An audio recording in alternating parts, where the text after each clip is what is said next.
Meus irmãos, o evangelho que Mateus escreve, o evangelho que Mateus narra, podemos aqui hoje dizer que é o evangelho das causas impossíveis.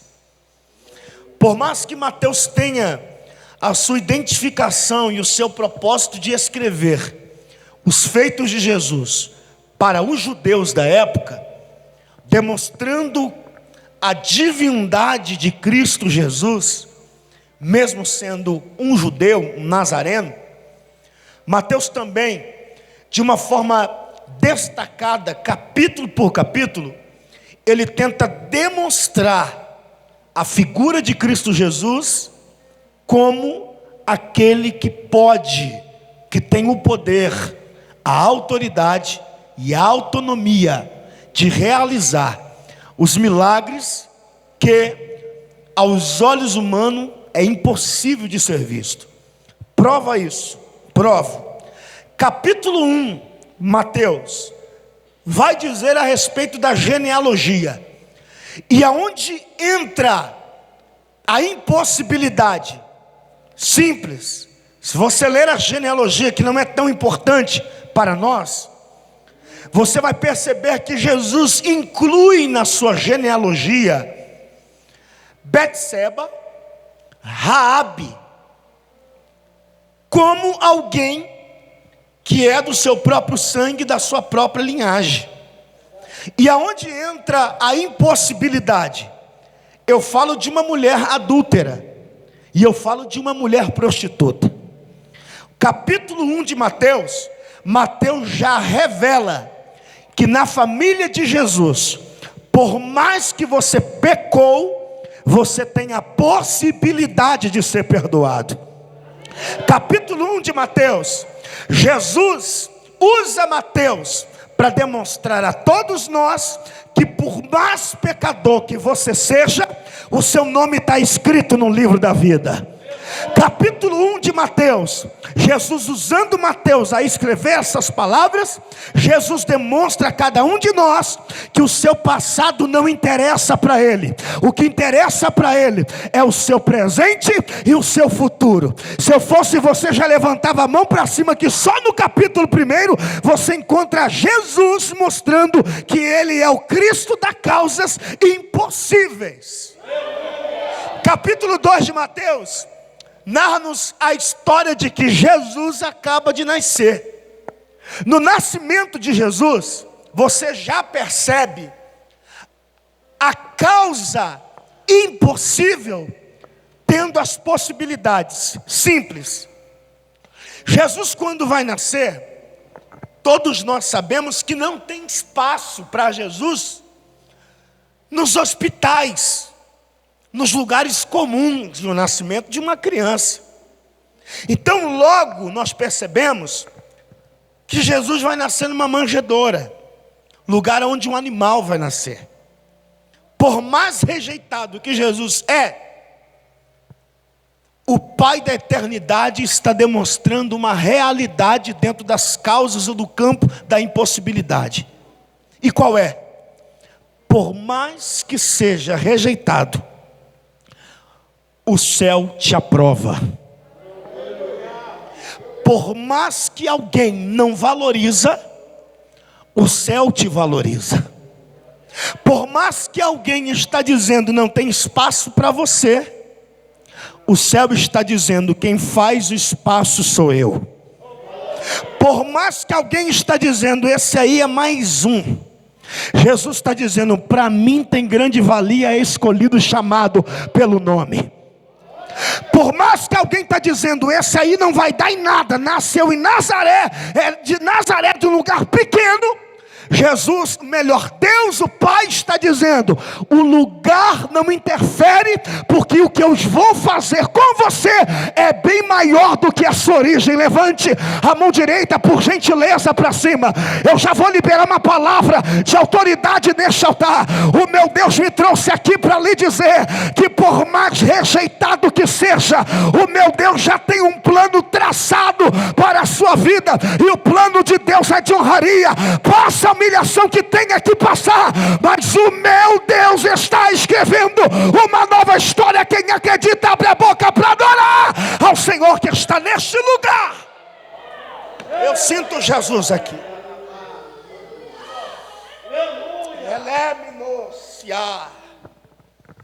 Eu sinto uma presença do Cristo aqui.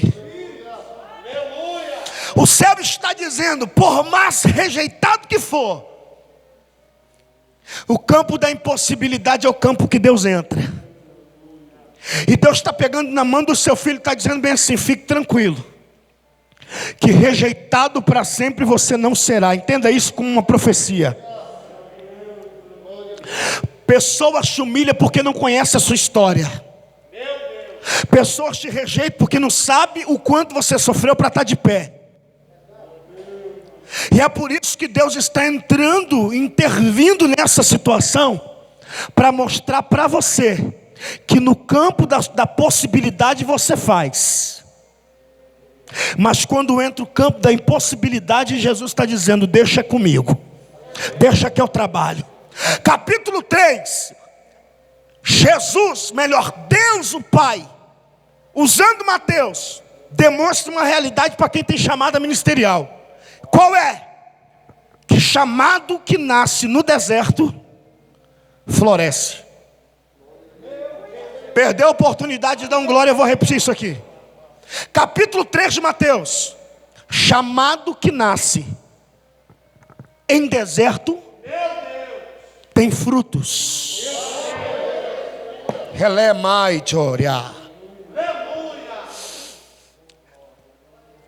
Por mais que você esteja enfrentando o maior deserto da sua história, por mais que você esteja enfrentando o pior momento da sua vida, tem alguém lá de cima dizendo: eu te coloquei neste deserto para mostrar para você que as palavras que eu coloco na sua boca vai florescer. Porque tu és um diferencial dentro daquela casa, diz o Senhor dos Exércitos. Tu és torre forte que eu levantei dentro daquele lar, diz o Senhor. Eu falo de João Batista, que viu seu ministério desenvolver num deserto da Judéia, aonde não tinha holofotes, mas tinha mensagem de Cristo. Onde não tinha aplausos, mas tinha frutos daquilo que ele pregava. O que você quer dizer com isso, Alain? No campo da impossibilidade, é Deus te trazendo para o estreito, meu Deus. É Deus te trazendo para o estreito da vida, para mostrar para você que quanto mais difícil é desenvolver aquilo que Ele te chamou para fazer, mais Deus vai fazer os frutos florescer. Pocalai chorema, urabacandaraia. O céu está dizendo: tu és alguém que eu escolhi dentro desta casa, e por mais que esteja passando pelos desertos, eu vou lhe usar, eu vou salvar, eu vou curar.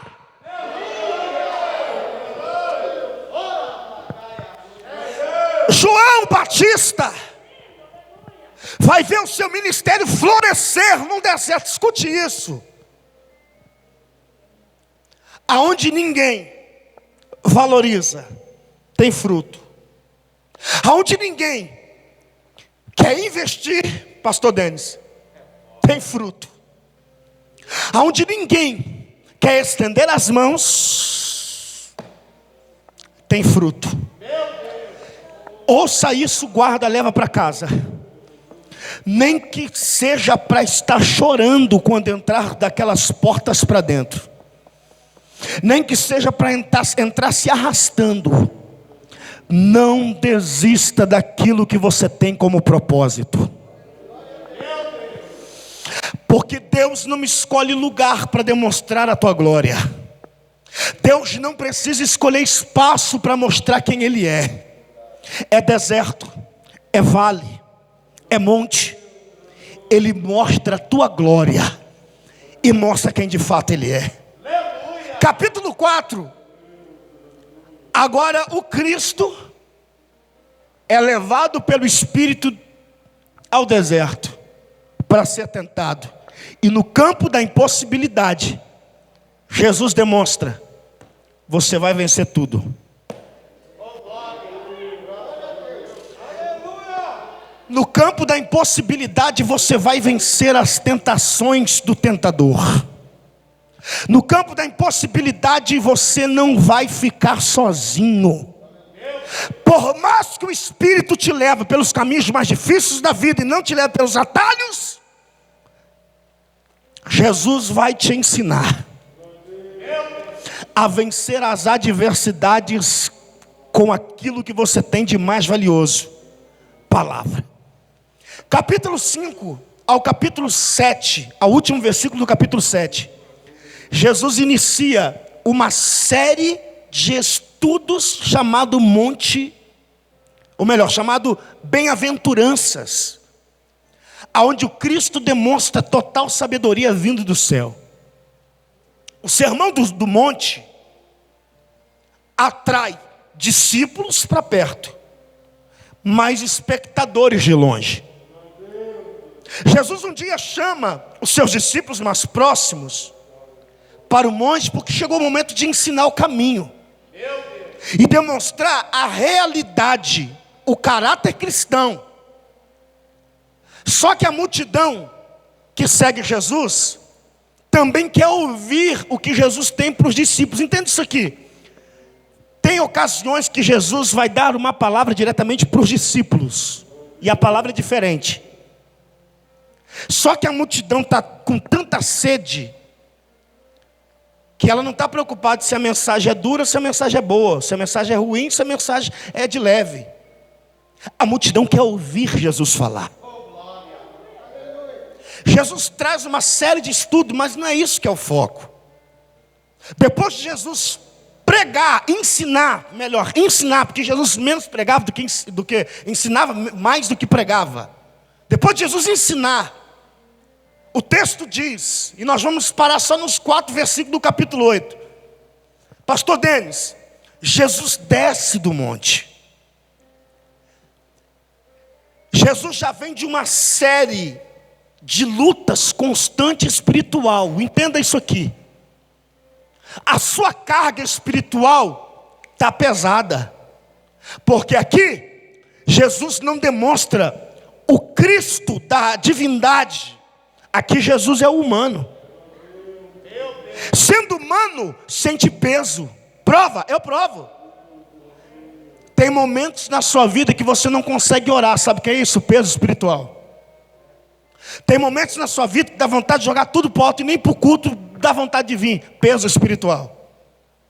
Tem hora que você percebe que o ambiente pesa e você não consegue dar passos à frente e nem pensar lá na frente. Peso espiritual. Só que Jesus, saindo do monte, ele percebe que a carga espiritual é grande. E mesmo assim, ele fez sua parte. E chegou o momento de descer do monte. Com a carga pesada, Jesus desce do monte, sem ninguém o aplaudir. Jesus desce do monte, pastor Denis, pastor Ivanzi, sem ninguém bater uma palma e dizer bem assim: que mensagem. O Senhor ensinou de uma forma que ninguém nunca nos ensinou na sinagoga. Nem os fariseus, nem os saduceus, ninguém nunca nos ensinou nada disso. Ninguém olhou para Jesus, bateu nas costas e disse: você pregou muito. Só que Jesus entendeu que nem sempre na nossa vida a gente tem que estar lá em cima no monte. E quando eu digo em cima do monte, eu digo por cima das situações. Se o próprio Jesus nos ensina que tem momentos que a gente está lá em cima, mas tem momentos que a gente tem que estar lá embaixo. E por que é que nós temos que estar lá embaixo? Porque tem necessidades lá embaixo que precisa de você. Alguém pega isso aqui? Tem necessidades lá embaixo que Jesus está dizendo: desce só um pouco, porque alguém precisa de você. Jesus está sensível, mesmo com a carga pesada, ele está sensível, ele desce. E por mais que ninguém que estava lá bateu palma para o seu sermão, ele é surpreendido. Descendo do monte, verso de número 2. Veio um leproso. Espera aí. A expectativa de quem ouve Jesus pregar ou ensinar é de milagre. Por quê? Porque ouvi, absolvi. Expectativa de fé foi ali em cima. É mais fácil quem ouviu Jesus ensinar pedir um milagre, implorar por um milagre. Só que se trata de um leproso, e o leproso não ouviu Jesus. O leproso não está incluído entre os discípulos. Alguém ouve isso aqui? O leproso não está incluído entre as multidões, até porque estava no leprosário, num ambiente excluído, aonde não podia ter contato físico com ninguém. Só que, ao mesmo tempo que ele não podia ter contato com ninguém, ele está percebendo que o ambiente que Jesus está, ou o ambiente que Jesus chega, aquilo que está pesado começa a ficar leve.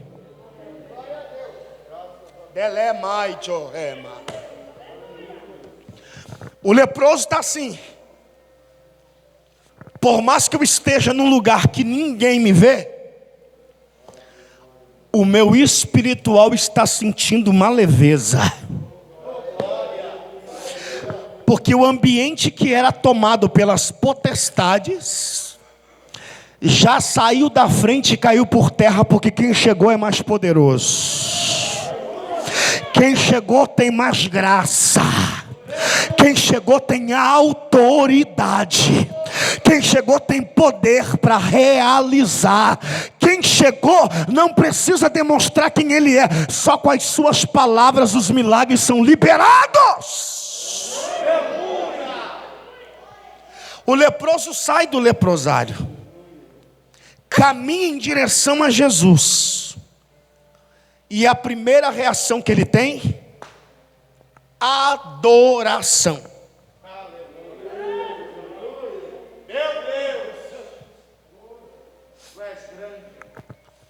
Ele está olhando para Jesus, ele sabe da sua necessidade física. Só que quando eu estou diante de Jesus, a sua presença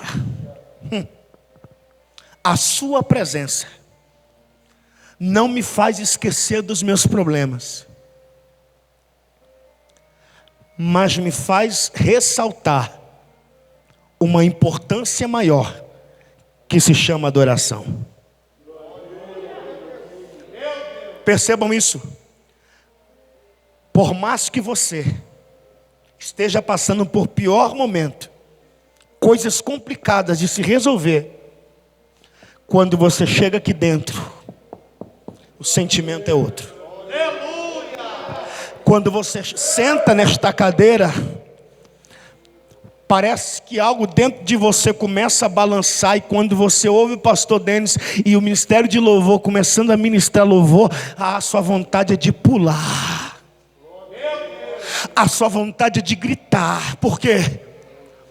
Porque você colocou o problema no altar e não deixou os seus problemas atingir a sua adoração. Levante a mão direita assim, por favor. O céu está liberando uma palavra deste altar para a sua vida. Problemas não vão interferir na adoração que você trouxe para entregar nessa noite. Remende comando-se forgue de hominense. O céu está dizendo assim: os seus problemas já estão no altar, e nada vai impedir de um adorador liberar uma palavra de adoração ao Cristo que está presente na pessoa do Espírito Santo nesta reunião.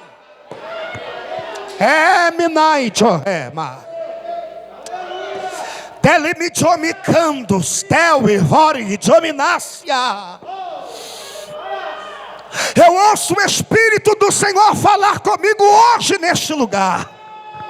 E o Senhor está dizendo: sou eu o Deus que coloca um novo cântico nos teus lábios, mulher. Telebaia. Sou eu o Senhor que coloca um novo cântico nos seus lábios, varão. Essa luta não vai parar o adorador. Essa luta não vai impedir de você cantar louvores ao Senhor. O meu Deus está convocando verdadeiros adoradores para adorar a Ele, porque essa noite é a noite que Deus está quebrando muralha e mostrando que Ele é o Deus da sua vida.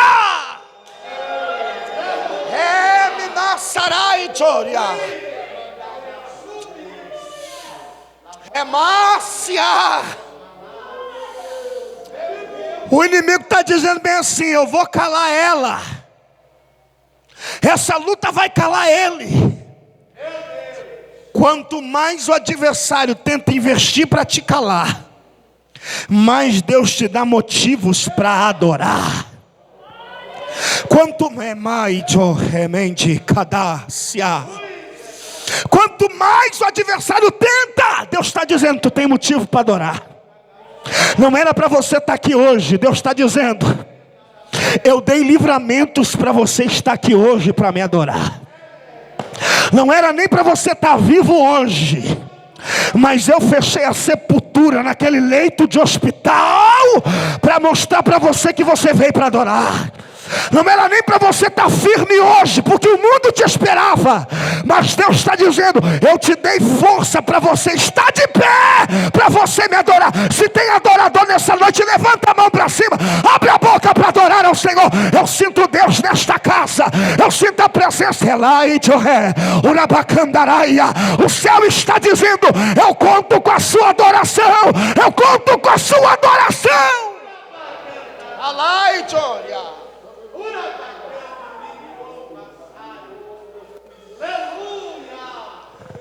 Tem sido difícil, sim. Mas o leproso nos dá uma lição, bispa. E qual é a lição? É que o meu estado hoje não pode interferir a minha verdadeira identidade. O meu momento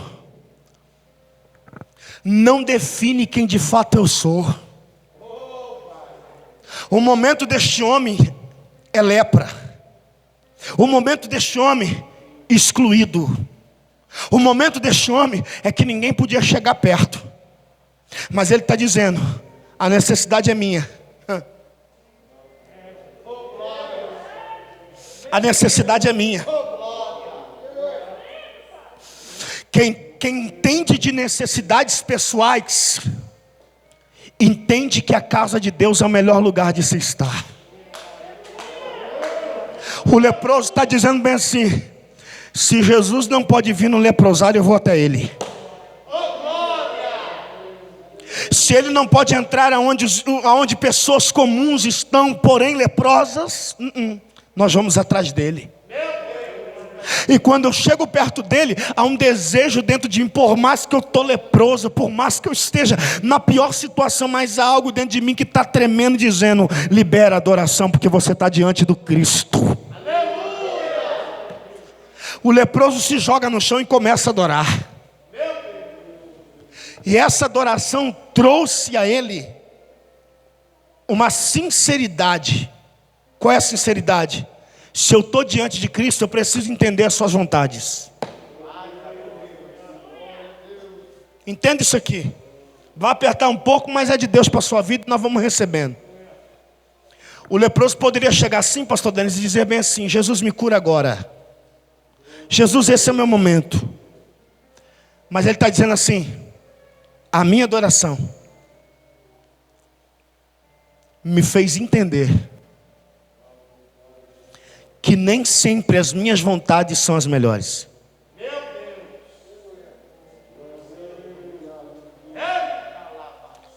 Isso pesa, isso arde dentro de nós. Porque se fosse para Deus fazer do jeito que você queria, talvez daria certo por alguns dias, não por muito tempo. Se fosse para Deus fazer o que você queria que Ele fizesse, meses já acabaria. O leproso está dizendo bem assim: a minha adoração me fez entender que o Senhor tem as suas vontades. E ele vai dizer assim: se tu quiseres, ou se tu quiser, o Senhor pode me curar. Ele entra dentro do campo das permissões, vontades de Deus, vontade permissiva, vontade diretiva. Ele entra dentro desse campo das vontades de Deus. Entenda isso aqui. Servo de Deus que não entende vontade de Deus, precisa parar um pouco, sentar do lado de Jesus e perguntar: e aí, o que o Senhor quer para mim? Porque só vir atrás de milagre te faz ser um crente fraco. Mas quando você tem a mentalidade de chegar até aqui e perguntar a Deus qual é a sua vontade, você entende que por mais que não seja a sua, você aceita. Tévia, Jomi Reba, Candaçui. Tem vontades de Deus que você não entendeu ainda. Tem vontades de Deus, ou permissões, vontades permissivas de Deus, que você está chorando e colocando culpa em Deus de tudo que você está passando. Só que é Deus que se manifesta a você hoje, está dizendo: você entrou dentro da minha vontade permissiva. E para te alegrar, Jesus não vai permitir nada a mais daquilo que você pode suportar. Vontade permissiva não tira crente da igreja. Oh meu Deus. Vontade permissiva não tira crente da igreja e ele ir para o mundo. Vontade permissiva não faz você ficar fraco.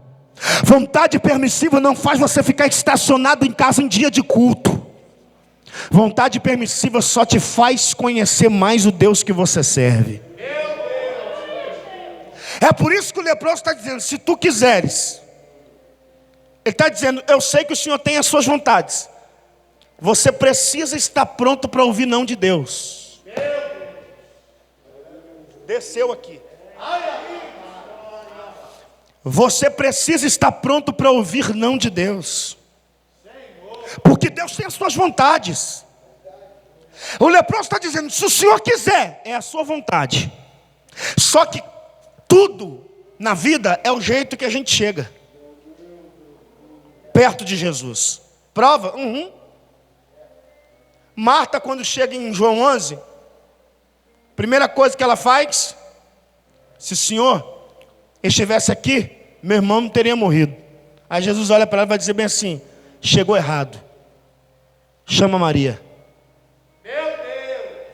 Por mais que Maria fala as mesmas palavras, mas antes de falar, ela adora. Deus está olhando para você e está perguntando: como que você vai chegar? Tem gente que chega já reclamando, mas tem gente que já chega adorando. Quem chega adorando tem surpresas, porque Jesus olha para o leproso e vai dizer assim: quero. Você não pegou isso aqui? O leproso está dizendo: se tu quiser. Jesus está dizendo: eu quero. O leproso está dizendo: eu sei que o Senhor tem as suas vontades. Jesus está dizendo: eu quero. Quando Deus quer, macumba não para.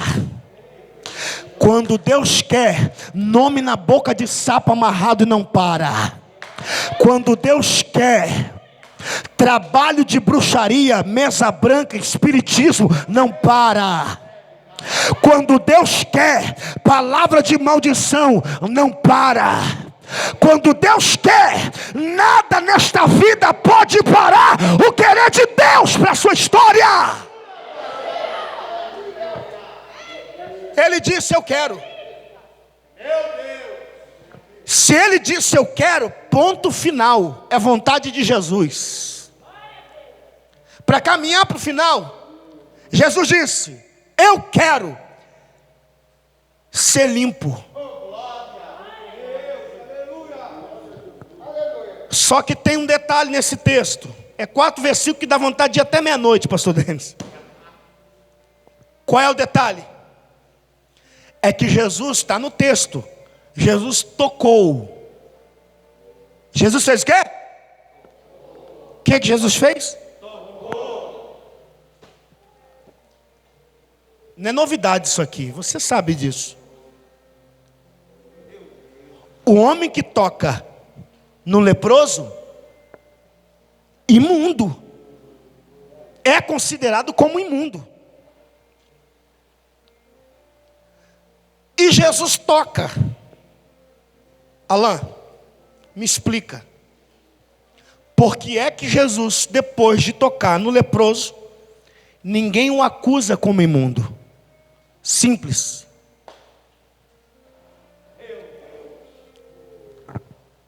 Jesus tem 2 naturezas: a terrena e a divina. Quando ele fala com o leproso, ele está dizendo: eu quero humano.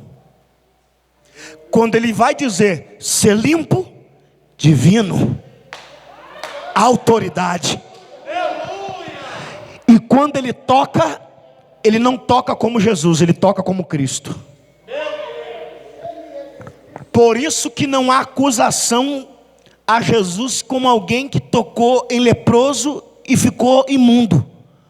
Porque Jesus fala como humano, mas age como divino. Jesus Jesus fala como humano, mas ele está agindo como Deus. O toque de Jesus hoje não é um toque natural. Porque quem vai tocar hoje na situação que não pode ser resolvida é o Cristo revelado.